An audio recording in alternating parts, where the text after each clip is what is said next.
Hello, welcome back to my channel lifestyle heaven by Serena. നമുക്കിന്ന് കുറച്ച് പുളിയിഞ്ചി ഉണ്ടാക്കിയാലോ? പുളിയിഞ്ചി ഇഷ്ടമില്ലാത്ത ആരും ഉണ്ടാവില്ലല്ലോ.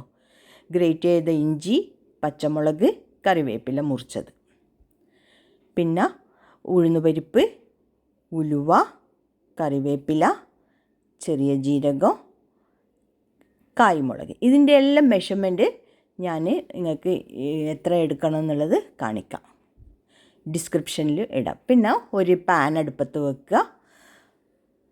ഓയിലോ വെളിച്ചെണ്ണയോ ഒന്നും യൂസ് ചെയ്യാൻ പാടില്ല. വെറുതെ ഡ്രൈ ആയിട്ട് നമ്മളിതിനെ ഒന്ന് റോസ്റ്റ് ചെയ്തിട്ട് എടുക്കുക.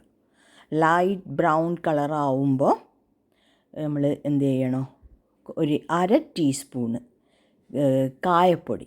ഇനി കല്ലാണെങ്കിൽ നിങ്ങളത് ആദ്യം തന്നെ ആഡ് ചെയ്തോ.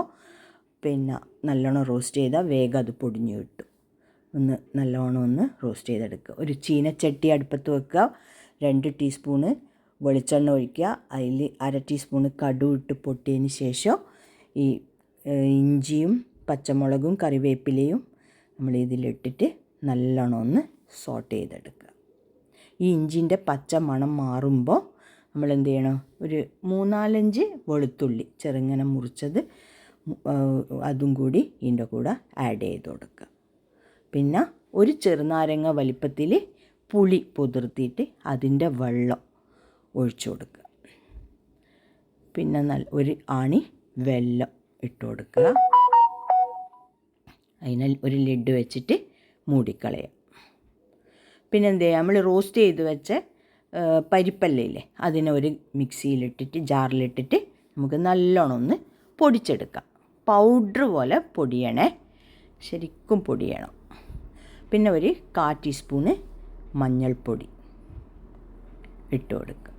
പിന്നെ ആ പൊടിച്ച് വെച്ച പൗഡറും കൂടി ആഡ് ചെയ്തിട്ട് കട്ട കെട്ടാണ്ട് നല്ലോണം ഈ പുളിവെള്ളത്തിൽ മിക്സ് ചെയ്യണം. കട്ട കെട്ടാനേ പാടില്ല. അത് നിങ്ങൾ പ്രത്യേകം ശ്രദ്ധിക്കണം. ആവശ്യത്തിനുള്ള ഉപ്പും കൂടി ആഡ് ചെയ്ത് കൊടുക്കുക. എന്നിട്ട് എന്ത് ചെയ്യുക, ഒരു ലിഡ് വെച്ചിട്ടൊന്ന് കവർ ചെയ്താളിയാം. ഓക്കെ. പിന്നെ ഒരു 2 മിനിറ്റ് കഴിഞ്ഞ് നമ്മളിത് നോക്കുമ്പോൾ ഇതിൻ്റെ കൺസിസ്റ്റൻസി കണ്ട നിങ്ങൾ നല്ലോണം കണ്ട ഇങ്ങനെ ആയിരിക്കണം. അപ്പോൾ നമ്മൾ എന്ത് ചെയ്യണോ, കുറച്ചും കൂടി ഒരു 1/4 ടീസ്പൂണിൽ കുറവ് കായപ്പൊടി ആഡ് ചെയ്ത് കൊടുക്കുക. നല്ല ഞാനൊരു സെർവിങ് ഡിഷിലേക്ക് മാറ്റിയതായത്. എങ്ങനെയുണ്ട് എന്ന് പറയണേ. നിങ്ങളെല്ലാവരും ട്രൈ ചെയ്യണം എന്തായാലും. പിന്നെ എന്നെ സബ്സ്ക്രൈബ് ചെയ്യാനും ഷെയർ ചെയ്യാനും ലൈക്ക് ചെയ്യാനും കമൻറ്റ് ചെയ്യാനും മറന്നു പോകരുതേ. എല്ലാവരും എന്നെ സപ്പോർട്ട് ചെയ്യും.